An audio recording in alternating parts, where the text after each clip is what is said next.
Definition देखा था? It is the amount of heat absorbed by a system to increase its temperature by 1 degree Celsius or 1 Kelvin। दोनों चलेंगे, degree Celsius भी चलेगा और kelvin भी चलेगा। ठीक है, कॉपी क्लोज कर दो। तो सिंपली C का फॉर्मूला था C equals to Q upon delta T। इसके हिसाब से हम इनके यूनिट भी ढूंढ सकते हैं कि Q जो रहेगा उसका यूनिट क्या है और टेम्परेचर का यूनिट क्या है। जूल रहेगा, सेल्सियस रहेगा, तो जूल पर सेल्सियस इसके हिसाब से। फिर हमने हीट कैपेसिटी को 4 डिफरेंट पार्ट्स में क्लासिफाई किया था। एक को बोला था हमने Cp, दूसरे को बोला था Cv, तीसरे को बोला था Cs और लास्ट को बोला था Cm। इफ हम फर्स्ट को देखते हैं, that is called as Cp। इसका मतलब होता है एट कांस्टेंट प्रेशर। तो इसको हम कहेंगे QP अपॉन डेल्टा T। सही है, तो ये रहेगा इसका फॉर्मूला। एक मुझे QP का वैल्यू ढूंढना है, तो equation will be QP equals to CP into delta T। सही है, इक्वल्स टू डेल्टा H।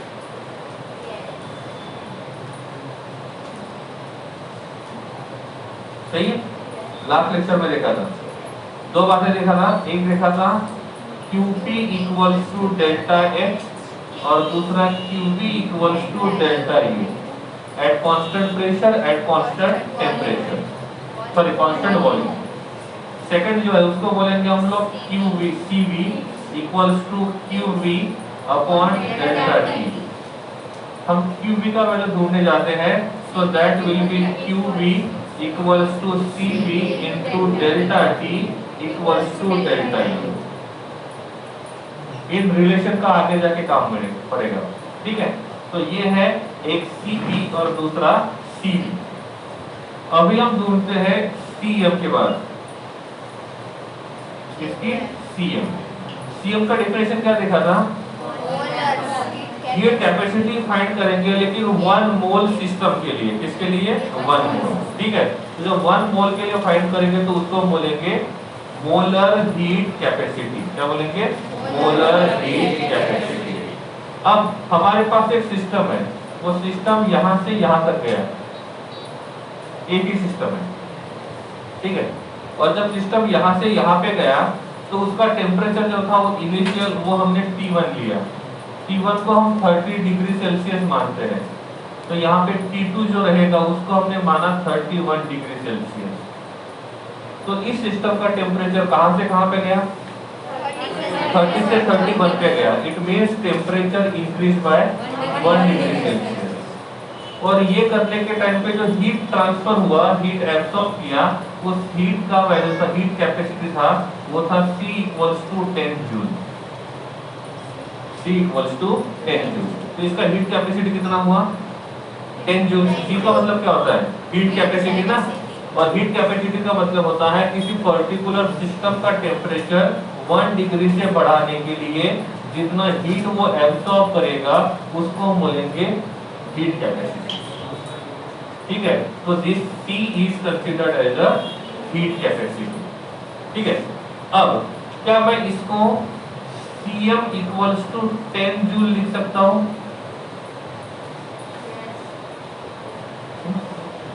यहाँ पे सिस्टम का नहीं मतलब कितना मोल है? 1 मोल। और यहाँ पे भी कितना है? 1 मोल। तो हमने 1 मोल ऑफ सिस्टम का टेम्परेचर 1 डिग्री से बढ़ाने के लिए इसने जितना हीट एब्सॉर्ब किया उस हीट को बोलेंगे हम लोग मोलर हीट कैपेसिटी। तो इसमें हीट कैपेसिटी और मोलर हीट कैपेसिटी दोनों का वैल्यू सेम है। क्यों? क्योंकि यहाँ पे जो हीट कैपेसिटी था वो किसके लिए था? 1 मोल के लिए था। और इसीलिए यहाँ पे Cp और Cm दोनों का वैल्यू, C और Cm का वैल्यू सेम रहेगा।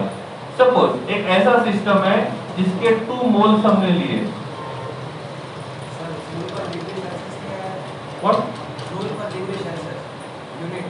हाँ, इसका यूनिट रहेगा जूल पर डिग्री सेल्सियस। यहाँ पे भी लिखेंगे डिग्री सेल्सियस इसके हिसाब से। ठीक है, या तो केल्विन के हिसाब से भी जा सकते हैं, डिपेंड करता है कि टेम्परेचर किस में दिया है। हमने यहाँ पे 2 मोल्स ऑफ सिस्टम लिए हैं और ये 2 मोल्स ऑफ सिस्टम यहाँ तक चला गया, तो उसका इनिशियल टेम्परेचर T1 था, T1 को हमने माना 33 डिग्री सेल्सियस और यहाँ पे T2 को हम मानते हैं 34 डिग्री सेल्सियस। तो सिस्टम का टेम्परेचर एक प्रोसेस से एक स्टेट से दूसरे स्टेट में जाने के टाइम पे कितने से इंक्रीज हुआ, और ये 1 डिग्री से इंक्रीज करने के लिए यहाँ पे उसका हीट कैपेसिटी क्या था, ये था 10 जूल पर डिग्री सेल्सियस। सही है, तो इसको बोलेंगे heat capacity of this system is 10 joule पर डिग्री सेल्सियस। अब मुझे Cm ढूंढना है, कितना रहेगा? अब देखो ये जो सिस्टम है, इस सिस्टम का टेम्परेचर 1 डिग्री से बढ़ा दिया, कितने से? 1 डिग्री से, और 1 डिग्री से बढ़ाने के लिए कितना हीट एब्सॉर्ब किया? 10 जूल, और इसलिए इसका हीट कैपेसिटी कितना है? 10 जूल पर डिग्री सेल्सियस। तो ये 10 जूल जो हीट एब्सॉर्ब किया वो कितने मोल का टेम्परेचर बढ़ाने के लिए? 2 मोल का।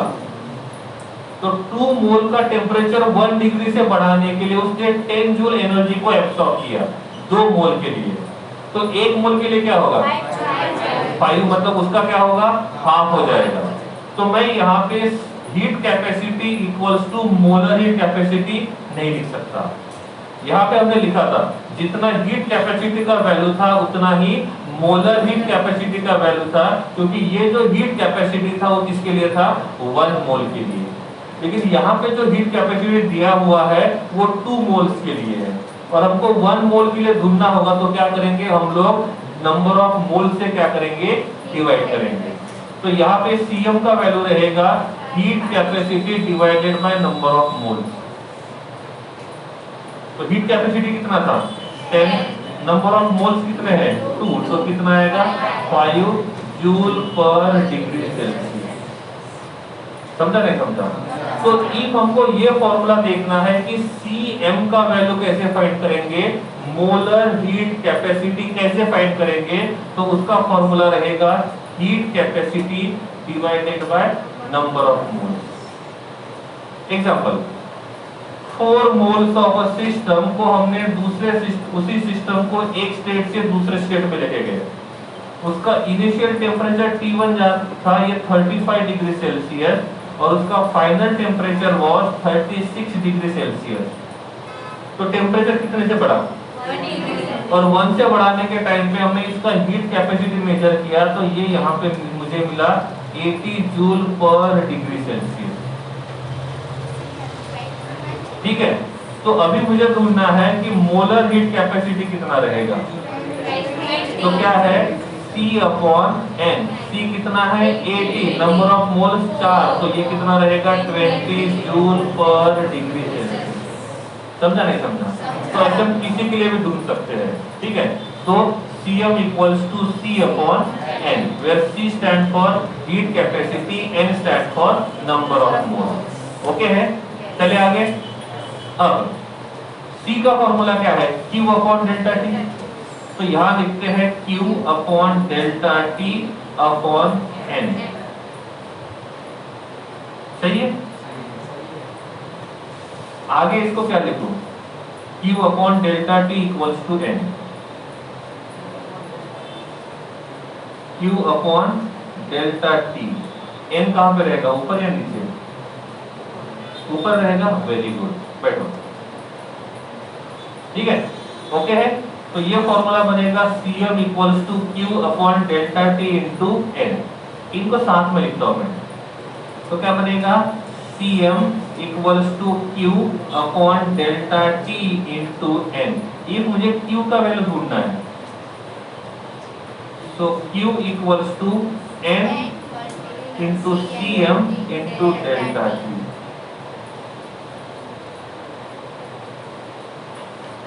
सही है। अब मैंने बोला कोई भी एक सिस्टम है, उस सिस्टम के नंबर ऑफ मोल्स 3 है। एक सिस्टम है, उस सिस्टम के नंबर ऑफ मोल्स कितने यूज किए? 3। और उस सिस्टम का मोलर हीट कैपेसिटी है 9 जूल पर डिग्री सेल्सियस। कितना? 9 जूल पर डिग्री सेल्सियस। इसका मतलब इसके 1 मोल का टेम्परेचर 1 डिग्री से बढ़ाने के लिए ये इतना हीट एब्सॉर्ब करेगा। और इसमें इसका T1 जो था वो था 38 डिग्री सेल्सियस और T2 जो था 42 डिग्री सेल्सियस। तो आप मुझे ये बताओ कि Q का वैल्यू क्या रहेगा। सॉल्व नहीं करना, बता दो, ठीक है। तो क्या होगा? N into Cm। N का वैल्यू दिया है number of moles, Cm is given that is molar heat capacity. अब इन दोनों के डिफरेंस से क्या निकालना है? Delta T. अब आप बोलोगे सर हमेशा आप हमको बोलते हो कि टेम्परेचर हमेशा केल्विन में लेना चाहिए और आपने यहाँ पे, लेकिन जब डिफरेंस की बात करते हैं तो डिफरेंस दोनों में सेम ही आता है। हम डिग्री सेल्सियस में लेते हैं तो इनका डेल्टा टी का वैल्यू क्या रहेगा? That will B 4 degree Celsius. If हम इसको केल्विन में कन्वर्ट करते हैं तो कितना होगा? केल्विन में कन्वर्ट 311 केल्विन। तो ये कितना रहेगा? 315 केल्विन। और इन दोनों का डिफरेंस जो रहेगा डेल्टा टी वो रहेगा 4 केल्विन। यहाँ पे हम लोग डिफरेंस देखते हैं, देखो यहाँ पे हम लोग डिफरेंस देखते हैं, इसलिए मैंने डेफिनेशन में दोनों लिख के दिए थे, डिग्री सेल्सियस भी लिख के दिया था और केल्विन भी लिख के दिया था, क्योंकि दोनों का हमको डिफरेंस निकालना है, वैल्यू को डायरेक्टली पुट नहीं करना है। और इसीलिए आप डिग्री सेल्सियस यूज करो या तो केल्विन यूज करो, कुछ फर्क पड़ने वाला नहीं है। तो इस प्रकार से आप क्या फाइंड कर सकते हो? हीट मतलब Q फाइंड कर सकते हो। समझा नहीं समझा? ठीक है। तो ये फॉर्मूला जो रहेगा वो किसके लिए रहेगा? Cm के लिए। अब मैं बात करता हूँ Cs की। देखो Cm क्या है? Cm molar heat capacity. तो जितना उसका हीट कैपेसिटी है उसको हमने उसके मोल से डिवाइड कर दिया, सही है ना? जितना उसका हीट कैपेसिटी है उसको हमने उसके मोल से डिवाइड किया। ये क्या है? Specific heat capacity. इसका मतलब 1 ग्राम के लिए कितना। अब एक सिस्टम है, उस सिस्टम को हम लोग x से लेकर y तक पहुंचा रहे हैं और यहाँ पे जो सिस्टम है, इस सिस्टम का मास जो है स्मॉल m दैट इज 4 ग्राम। कितना है? 4 ग्राम। और इसका इस सिस्टम का initial temperature was 40 degree Celsius and final temperature was 41 degree Celsius. तो टेम्परेचर में कितने का चेंज किया? 1 का। तो 1 डिग्री से टेम्परेचर बढ़ाने के लिए जो हीट लगा वो लगा यहाँ पे 20 जूल पर डिग्री सेल्सियस। तो इसका हीट कैपेसिटी कितना हुआ? 20 जूल पर डिग्री सेल्सियस। अब मुझे ढूंढना है Cs। तो ये जो हीट कैपेसिटी था वो कितने सिस्टम को? तो 4 ग्राम सिस्टम का आपको टेम्परेचर 1 डिग्री से बढ़ाना है, तो उसके लिए जो हीट एब्सॉर्ब किया वो कितना था? 20। तो 1 ग्राम के लिए कितना रहेगा? 20 डिवाइडेड बाय 4। यहाँ पे 4 से क्यों डिवाइड किया? क्योंकि इसका मास कितना है? 4 ग्राम। समझ में आ रहा है? तो यहाँ पे इसका फॉर्मूला क्या बनेगा? Heat capacity divided by mass. ये स्मॉल m है। स्मॉल m का मतलब होता है मास, कैपिटल M का मतलब होता है मॉलिक्यूलर मास। आगे बढ़ते हैं तो ये बन जाएगा Q upon delta T into M। एक स्टेप डायरेक्ट लिख दिया मैंने, ठीक है। अब मुझे Q वैल्यू ढूंढना है, तो मैं यहाँ पे लिखता हूँ CS equals to Q upon delta T into M। Therefore Q equals to M into CS into delta T। समझा? तो हमने Cp भी देखा, Cv भी देखा, Cm भी देखा, Cs भी देखा। एक बार देख लो। देखने के बोला है, लिखने के लिए नहीं।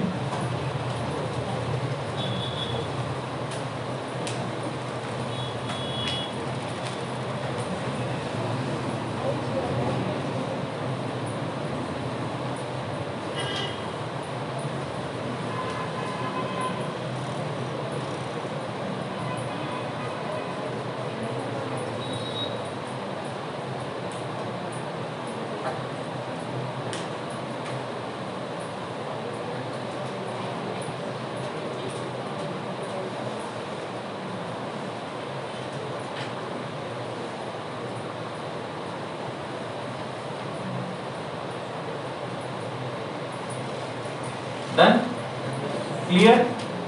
2 मिनट आपके पास है, उसमें क्या करना है वो आप देख लो। टाइम हो गया शुरू, exactly 2 minute. Pen pencil ready, time अभी स्टार्ट करता हूँ। चलो टाइम शुरू हो गया।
सिस्टम सेम है, उसके मोल हमें सेम मिले, मतलब सिस्टम एक ही है ना, तो सिस्टम के मोल चेंज नहीं होंगे, क्योंकि हमने सिस्टम एक ही लिया है। मतलब सपोज इनिशियली 4 मोल तब CS4 लिए हैं, तो वो CS4 सिस्टम है, तो अभी 4 मोल लिए तो बाद में 4 ही हो जाएंगे ना, क्लोज में रेंज होता है।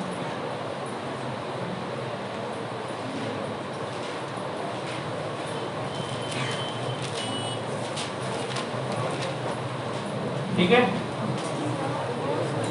एग्जाम्पल को समझने के लिए उनका ज्यादा कुछ काम नहीं है। मतलब ये जो फॉर्मूला हमने बनाया था यहाँ पे, ये फॉर्मूला ऐसे की बात है, वो समझाने का काम हम एग्जाम्पल कर रहे हैं। अब एक एक एग्जाम्पल लिखोगे तो भी चलेगा, instead of as it is copy करने से।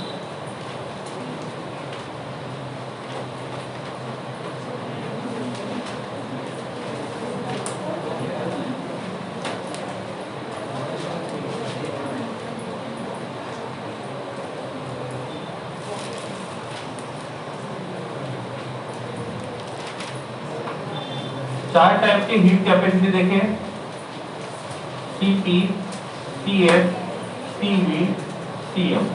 Copy textbook close. Cp, Cs, Cv and Cm। Okay, इनमें से कौन कौन इंटेंसिव प्रॉपर्टी है और कौन कौन एक्सटेंसिव प्रॉपर्टी है? क्या सभी इंटेंसिव है या सभी एक्सटेंसिव है?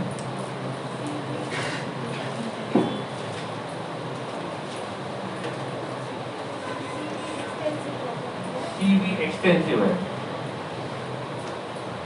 स्पीड थोड़ा कम कर दो। Cp इंटेंसिव है, ओके। Cp Cv हो गया, Cm और Cs।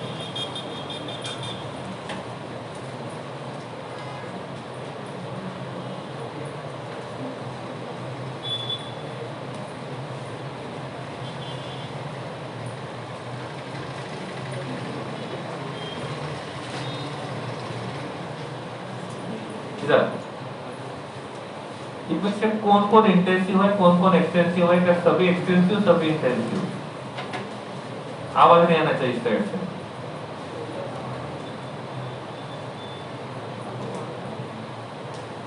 Last second.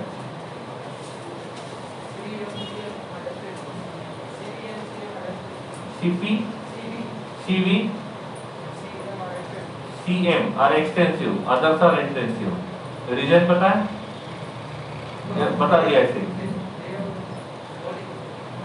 Okay,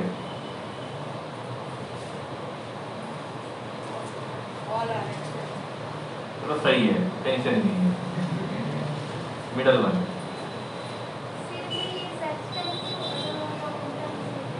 okay, that's nice.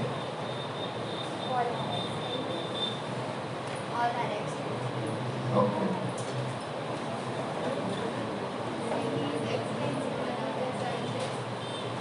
Okay, सही, चलो बैठो। पहली बात, आपको ये पता है इंटेंसिव एक्सटेंसिव क्या है? अमाउंट ऑफ मैटर को चेंज कर देते हैं तो प्रॉपर्टी में चेंज आता है, उसको बोलते हैं एक्सटेंसिव। और अमाउंट को चेंज नहीं करने के बाद भी प्रॉपर्टी में कोई चेंज नहीं आता है तो उसको बोलते हैं इंटेंसिव। इस क्लास में मान के चलते हैं कि 100 मोल्स है। कितने मोल्स है? 100। और इनका मास जो है वो 400 ग्राम है। कितना है? 400 ग्राम। ओके, तो एक मोल का मास कितना होना चाहिए? 4। फर्स्ट स्टैंडर्ड का क्वेश्चन है। ओके, ऐसा है सिस्टम हमारा है जिसमें 100 मोल्स है, तो पूरे क्लास में 100 मोल्स है, मतलब 100 स्टूडेंट है, ठीक है। और उनका मास हम देखेंगे तो कितना रहेगा? 400, मतलब एक मोल का मास जो रहेगा वो होना चाहिए, ठीक है। अब मैंने हीट कैपेसिटी देखा इस क्लास का, इस कंटेनर का, तो हीट कैपेसिटी में क्या होना चाहिए कि पूरे के पूरे 100 मोल का टेम्परेचर 1 डिग्री से बढ़ाने के लिए जो टेम्परेचर जो हीट एब्सॉर्ब करेंगे उसको बोलेंगे हीट कैपेसिटी, ठीक है। तो उस टाइम पे इसका जो हीट कैपेसिटी था C, ये था 800 जूल पर डिग्री सेल्सियस। तो ये कितने मोल के लिए था? 100। तो हमको हीट कैपेसिटी देखना है, तो हम हीट कैपेसिटी सबके हिसाब से देख रहे हैं। अब मैंने क्या कर दिया, इस क्लास को 2 इक्वल पार्ट में डिवाइड कर दिया, तो क्या होगा? 50 मोल्स यहाँ चले गए, 50 मोल्स यहाँ चले गए। तो अभी इस साइड का जो हीट कैपेसिटी रहेगा वो कितने पार्टिकल के हिसाब से? 50। पहले कितने मोल्स के हिसाब से था? 100। अभी तो रहेगा वो रहेगा 50 के हिसाब से। तो अभी इनका जो हीट कैपेसिटी रहेगा वो कितना रहेगा? 400 जूल। सही है। तो अमाउंट ऑफ मैटर को चेंज कर दिया तो हीट कैपेसिटी चेंज हो गया, और इसीलिए जो हीट कैपेसिटी रहेगा वो कौन सा होना चाहिए? एक्सटेंसिव प्रॉपर्टी होना चाहिए, इंटेंसिव प्रॉपर्टी नहीं होना चाहिए। अभी जो मैंने आपको एक्सपेरिमेंट किया था, ये मैं कांस्टेंट प्रेशर पे करूं या कांस्टेंट वॉल्यूम पे करूं, इफ मैं मैटर को एग्जैक्टली 2 इक्वल पार्ट में डिवाइड करता हूं तो नंबर ऑफ मोल्स भी डिवाइड हो जाएंगे, और नंबर ऑफ मोल्स डिवाइड हो जाएंगे तो उनका हीट कैपेसिटी जो रहेगा वो भी चेंज हो जाएगा। तो ये जो था ये 100 मोल्स के हिसाब से था, ये जो है वो कितने मोल्स के हिसाब से? 50। मतलब अमाउंट ऑफ मैटर को चेंज कर दिया तो हीट कैपेसिटी चेंज हो गया। Is it clear? यहाँ तक ठीक है? हाँ। अब ये जो 800 जूल पर केल्विन या पर डिग्री सेल्सियस, ये हीट कैपेसिटी कितने मोल्स का है? 100। तो मुझे यहाँ पे निकालना है Cm का वैल्यू, तो कितना रहेगा? 8 जूल पर डिग्री सेल्सियस, ठीक है। तो अब क्लास में 100 मोल्स है, और 100 में से किसी पर्टिकुलर एक मोल का मैंने हीट कैपेसिटी फाइंड किया, मोलर हीट कैपेसिटी फाइंड किया, तो वो कितना है? 8। अब मैंने क्लास को 2 पार्ट में डिवाइड किया और उसी पार्टिकल का अब मैंने फिर से मोलर हीट कैपेसिटी फाइंड किया, तो वो कितना रहेगा? 8 ही रहेगा। तो कैसे? नंबर ऑफ मोल्स कितने हैं? 50, और टोटल हीट कैपेसिटी कितना है? तो यहाँ पे भी मोलर हीट कैपेसिटी जो रहेगा वो कितना रहेगा? 8 जूल पर डिग्री सेल्सियस। इसका मतलब हम एक एक मोल का फाइंड करते, तो पहले मैंने एक मोल का फाइंड किया था, तब पूरे कंटेनर में 100 मोल्स थे। अभी उस कंटेनर को 2 इक्वल पार्ट में डिवाइड कर दिया, इधर 50 है इधर 50 है, और उसी मोल का मैं हीट कैपेसिटी फाइंड करता हूँ, मोलर हीट कैपेसिटी फाइंड करता हूँ, तो वो कितना है 8। मतलब मोलर हीट कैपेसिटी जो रहेगा वो अमाउंट ऑफ मैटर के ऊपर डिपेंड नहीं रहेगा। तो molar heat capacity is the intensive property.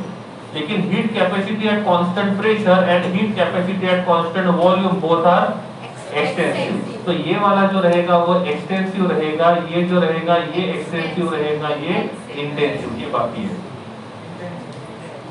अब इसमें स्पेसिफिक हीट कैपेसिटी, तो ये जो हीट कैपेसिटी था वो कितने ग्राम के लिए था? तो 1 ग्राम के लिए कितना रहेगा 2, सही है ना? मोल्स कितने थे 100, ये तो हीट कैपेसिटी था 800 जूल पर डिग्री सेल्सियस। ये किसके हिसाब से था? 100 मोल्स के हिसाब से। तो 100 मोल्स का मास कितना है? तो ये तो हीट कैपेसिटी है, ये टोटल हीट कैपेसिटी कितने ग्राम के लिए है?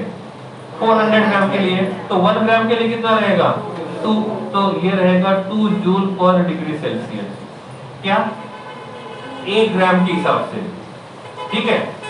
अब 50 मोल्स 100 मोल को 2 पार्ट में डिवाइड कर दिया, तो 50-50 हो गए। तो एक पार्ट में मास जो रहेगा वो कितना रहेगा 200 ग्राम, यहाँ पे जो रहेगा वो कितना रहेगा 200 ग्राम।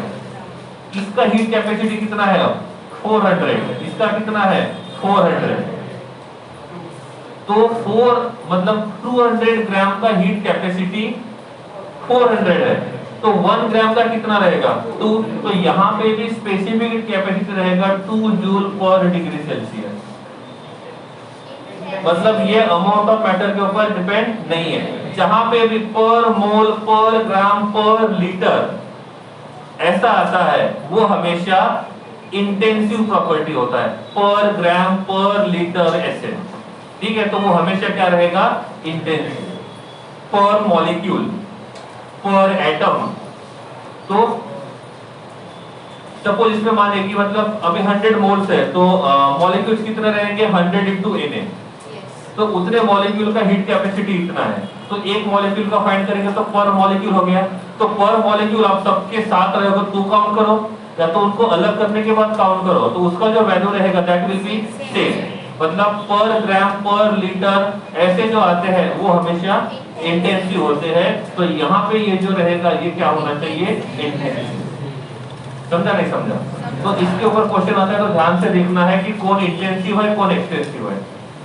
37 में लिखना है इंटेंसिव एक्सटेंसिव क्यों है, या तो ऐसे भी देख सकते हैं दो एक्सटेंसिव का रेशियो हमेशा इंटेंसिव होता है, वहां से भी आप फाइंड कर सकते हो। ये क्या है इनका रेशियो है ना, एक्सटेंसिव अपॉन एक्सटेंसिव, एक्सटेंसिव। छोटे बच्चों वाला क्वेश्चन।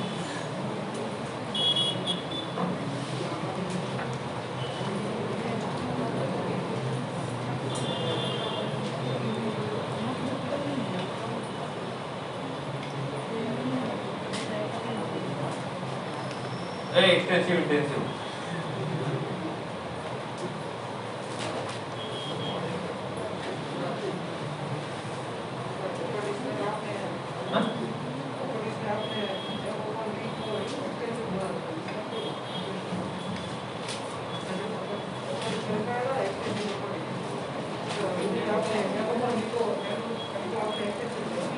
एम नहीं, मास तो डिपेंड रहेगा कितना अमाउंट ऑफ मैटर ज्यादा है। जितना अमाउंट ऑफ मैटर ज्यादा रहेगा उतना मास ज्यादा रहेगा, जितना अमाउंट ऑफ मैटर कम रहेगा उतना मास कम रहेगा। It is extensive property. तो तभी पूछना चाहिए ना, फिर गलत लिख के दिया है तो उसके देखो अमाउंट ऑफ मैटर ज्यादा है तो उसका मास ज्यादा रहेगा, अमाउंट ऑफ मैटर कम रहेगा तो उसका मास कम रहेगा। सिंपल सी बात है, ठीक है। तो intensive extensive Cp Cv Cm and Cs। Okay, next ideal gas equation क्या है? ओके, ये बात तो अच्छे से पता है। Pv equals to nRT। हमारे पास एक सिस्टम है, उस अब यहाँ पे हम लोग हीट कैपेसिटी देख रहे हैं। मतलब हीट कैपेसिटी का मतलब होता है टेम्परेचर 1 डिग्री से बढ़ाना है। अब टेम्परेचर 1 डिग्री से बढ़ाना है, इसका मतलब टेम्परेचर कांस्टेंट तो नहीं हो सकता, क्योंकि टेम्परेचर कांस्टेंट होगा तो हीट कैपेसिटी फाइंड करना डिफिकल्ट है, क्योंकि हीट कैपेसिटी का मतलब ही होता है टेम्परेचर 1 डिग्री से बढ़ाने के लिए। तो सिस्टम है जो A से B तक जा रहा है, ये इसका प्रोसेस है। तो उस टाइम पे उसका प्रेशर जो है वो रिमेन्स कांस्टेंट, लेकिन वॉल्यूम जो है वो V1 से V2 हुआ, मतलब वॉल्यूम चेंज हुआ, और टेम्परेचर जो रहेगा वो T1 से T2 हुआ, इस प्रकार से। ठीक है, अब PV equals to nRT 1 mole के लिए यूज करता हूं तो that will be PV equals to RT। Why? Because number of moles are 1, so n equals to 1। लिखेंगे नहीं लिखेंगे फर्क नहीं पड़ेगा। अब इसको मैं इनिशियल कंडीशन के लिए अप्लाई करता हूं, तो क्या रहेगा? PV1 RT1, this is for initial condition. Final के लिए PV2 equals to RT2, this is for final condition। अब हमको फाइनल माइनस इनिशियल करना है, तो that will B PV2 minus PV1 RT2 minus RT1। इसको लिखेंगे P into delta V R into delta T। Okay, सही है। इधर फर्स्ट लॉ इक्वेशन क्या है? भूल गया मैं। ओके, चलेगा। एंथैल्पी का फॉर्मूला क्या है? डेल्टा एच वाला। नहीं, पेज टर्न नहीं करना है।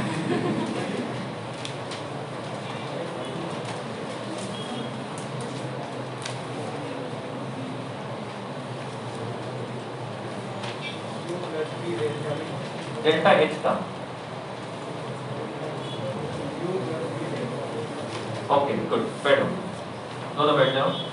तो डेल्टा एच का फॉर्मूला है delta H equals to delta U plus P into delta V, जो नॉर्मली हम लोग यूज करते हैं, क्योंकि नॉर्मल कंडीशन में प्रेशर जो होता है एटमॉस्फेरिक प्रेशर वो हमेशा कांस्टेंट होता है, इसलिए हम यहाँ पे कांस्टेंट प्रेशर के हिसाब से लिख रहे हैं। तो ये हमारा था डेल्टा एच का फॉर्मूला। अब इसको थोड़ा सा चेंज करके लिखता हूं मैं, इसको लिखता हूं मैं delta H equals to delta U plus R into delta T. चलेगा? ठीक है। अब ये कौन है? Delta H equals to Q P equals to C P into delta T. तो मैं डेल्टा एच भी लिख सकता हूँ, उसके जगह में QP भी लिख सकता हूँ, और उसी के जगह CP इंटू डेल्टा। मुझे ये लिखना पसंद है तो वही लिखूंगा। तो ये बन जाएगा CP into delta T equal to delta U के जगह या तो QB लिखो या तो CV इंटू डेल्टा T लिखो, ये मुझे पसंद है। ओके, सही है। अब दोनों साइड डेल्टा टी से डिवाइड करते हैं तो क्या होगा? डेल्टा टी कट हो जाएगा। अब वो लिखूंगा ना, डायरेक्ट लिखता हूं मैं, तो ये बन जाएगा Cc equals to Cv plus R, where R is the gas constant, universal gas constant. ये बन जाएगा Cp minus Cv equals to R। इसके ऊपर 4 मार्क के लिए या 3 मार्क के लिए क्वेश्चन आता है, वो बोलते हैं आपको एक डेरिवेशन बनाना है जिसके एंडिंग में Cp minus Cv equals to R आना चाहिए। तो ये डेरिवेशन पूछते हैं 4 मार्क के लिए। आपको ये शुरू करना पड़ेगा डेफिनेशन से कि हीट कैपेसिटी क्या होता है। तो यहाँ पे आप हीट कैपेसिटी का डेफिनेशन लिखो, ध्यान दो, लिखना शुरू नहीं करना है, ठीक है। डेफिनेशन लिखने के बाद यहाँ से शुरू करना है और ऐसे स्टेप बाय स्टेप यहाँ जाके रुकना है और बोलना है कि चलो हमारा हो गया, 4 मार्क्स दे दो, और इसमें मिस्टेक की तो मार्क्स कट हो जाएंगे। समझा नहीं समझा? तो ये है derivation Cp minus Cv equals to R। अब यही डेरिवेशन सेम फिजिक्स में आता है, साइन में चेंज नहीं उसमें। तो बोलेंगे सर हर जगह प्लस को माइनस और माइनस को प्लस करेंगे फिजिक्स में। और उसमें आता है कि Cp और Cv इन दोनों का रेशो देते हैं जिसको बोलते हैं गैमा। तो Cp अपॉन Cv इन दोनों का जो रेशो रहेगा वो रहेगा गैमा। इफ गैमा का वैल्यू 1.66 आता है, 1.40 आता है और 1.33 आता है, जब ऐसा होता है तब उस गैस का या उस सब्सटेंस का एटॉमिसिटी जो होता है वो पता लगेगा। इफ गैमा का वैल्यू 1.66 है तो एटॉमिसिटी 1 रहेगा। एटॉमिसिटी 1 है तो ऐसे एटम को बोलते हैं mono atomic molecule. If atomicity 2 है तो उसको बोलेंगे डाई एटॉमिक मॉलिक्यूल, ये रहेगा ट्राई एटॉमिक मॉलिक्यूल। इसका काम यही है कि जो गैस हम यूज करने वाले हैं उस गैस का एटॉमिसिटी क्या रहेगा। मोनो एटॉमिक का एग्जांपल ले सकते हैं हेलियम या तो नियॉन। डाई का एग्जांपल ले सकते हैं N2O2 और ट्राई का ले सकते हैं O3, है ना। तो it is a type of try atomic gas. हम यहाँ पे CO2 को भी ले सकते हैं क्योंकि एक कार्बन है और 2 ऑक्सीजन है, तो ये आता है Cp अपॉन Cv का रेशियो। आप लिख सकते हो आइडियल गैस। माना वो हाइपोथेटिकल कंसेप्ट है लेकिन उसके हिसाब से जाते हैं हम लोग।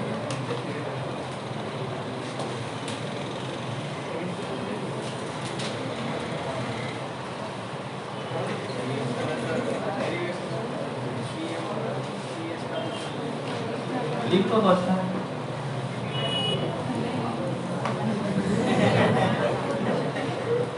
मैं तो बोलूंगा मार्क्स कट कर दो, ये मैंने लिख के दिया था।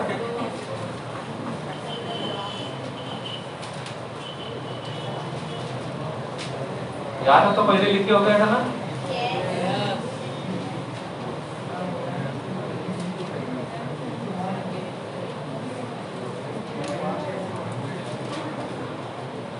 एक बार बोल दिया डिस्कशन नहीं करना है।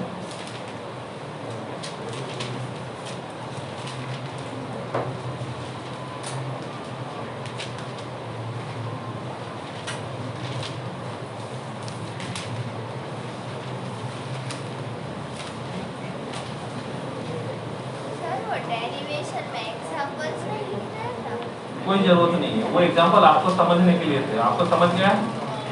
हाँ फिर ठीक है, हो गया मेरा काम।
आफ्टर कंप्लीशन एक क्वेश्चन सॉल्व करने हैं।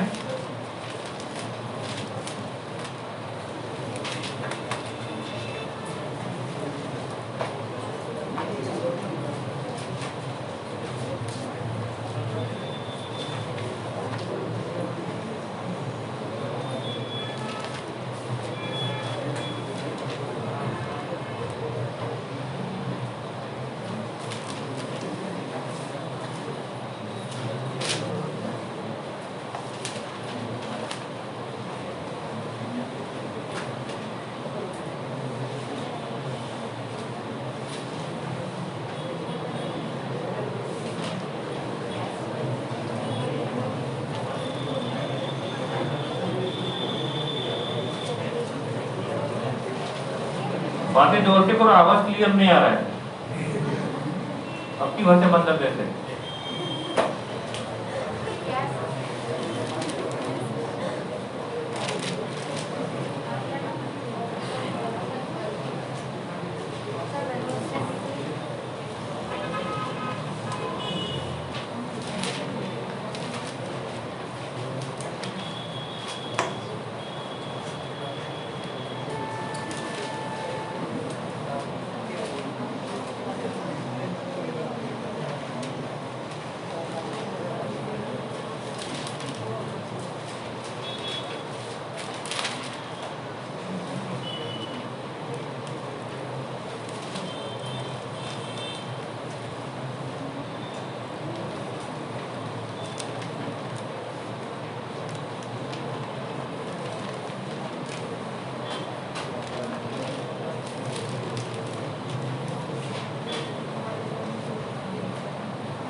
हाँ जी,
एक क्वेश्चन के 2 सब क्वेश्चन है, सेकंड क्वेश्चन के 3 सब क्वेश्चन है, सेक्शन है एबीसी।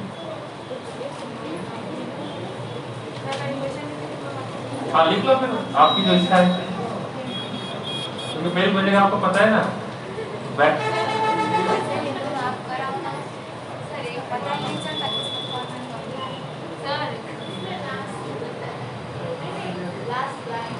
ये into a vacuum until its total volume is 10 liter।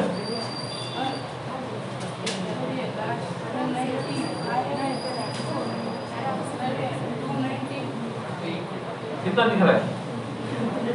नहीं दिख रहा है? इधर आके देखो, अब दिख रहा है? देखा भी नहीं और दिख रहा है।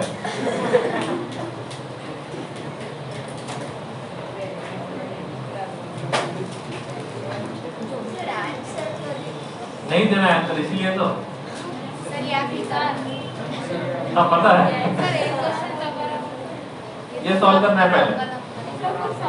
सर वो डेल्टा एक्स और ऐसा मतलब वो निकाल है मुझे नहीं समझ इसलिए तो आपको दिया मैंने। सर मैं 142 वाला ये मैं 142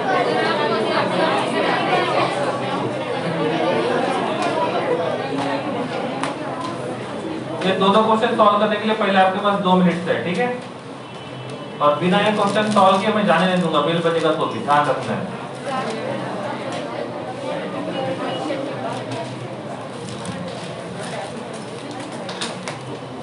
पहले ये दोनों सॉल्व करना है, वो लिखना है कि नहीं लिखना है बाद में डिसाइड करो, पहले इसको सॉल्व करो।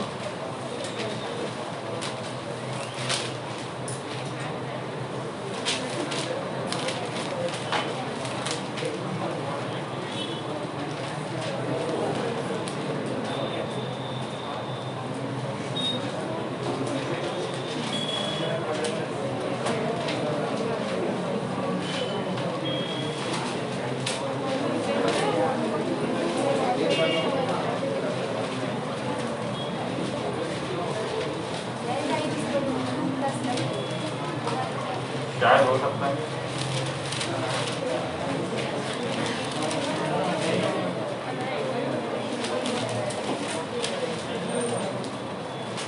किसी ने सॉल्व किया फर्स्ट वाला?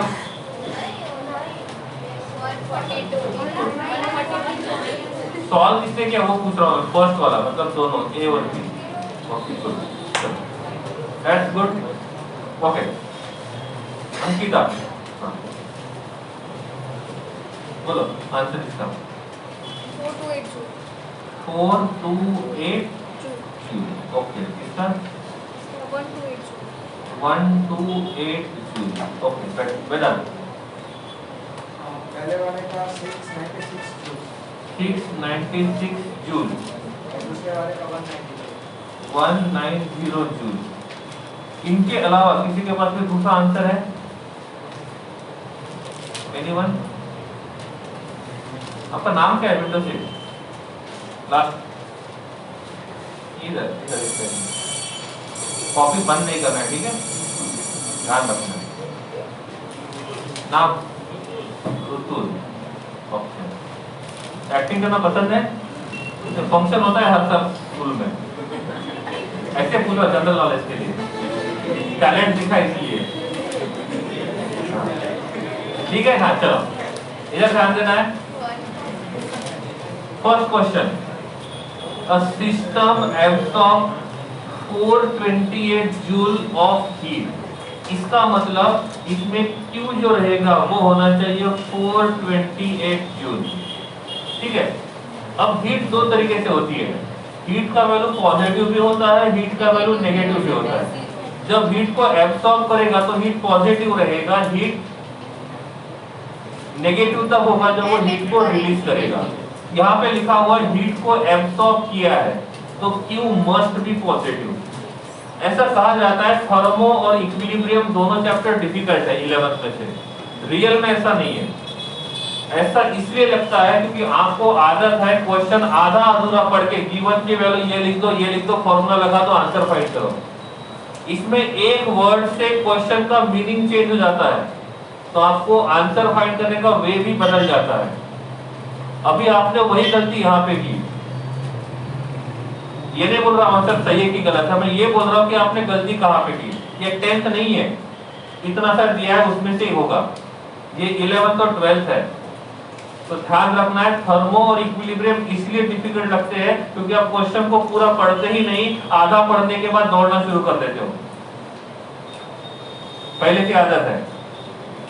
इसमें लिखा है हीट एब्सॉर्ब किया है मतलब Q का वैल्यू पॉजिटिव होना चाहिए, and work does work equivalent to 286 मतलब इन्होंने वर्क किया है कितना 286 जूल का।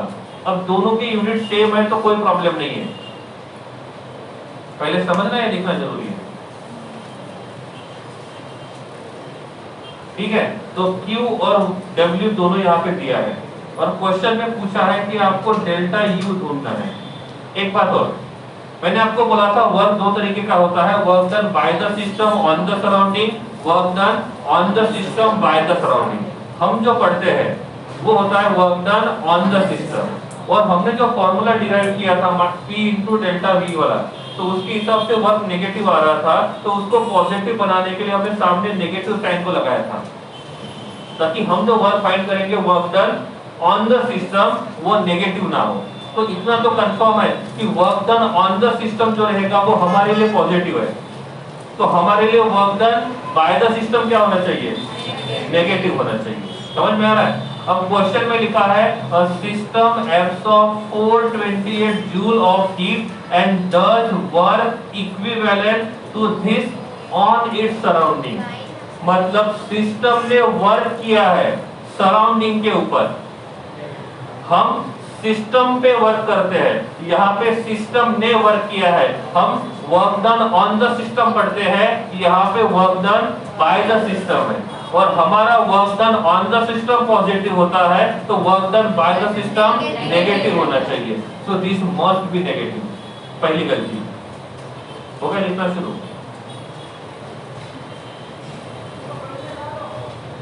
तो फॉर्मूला है delta U equals to Q plus W। Q का वैल्यू कितना है? 428 माइनस 286 जूल। 142 वो तो आ गया। तो उसको फ्रिज में रखो। ठीक है, समझ में आया गलती कहाँ पे हुई? हाँ, इसलिए क्वेश्चन पूरा पढ़ना है। दूसरे क्वेश्चन में 62 joule of work is done, मतलब यहाँ पे वर्क जो रहेगा वो 62 जूल है।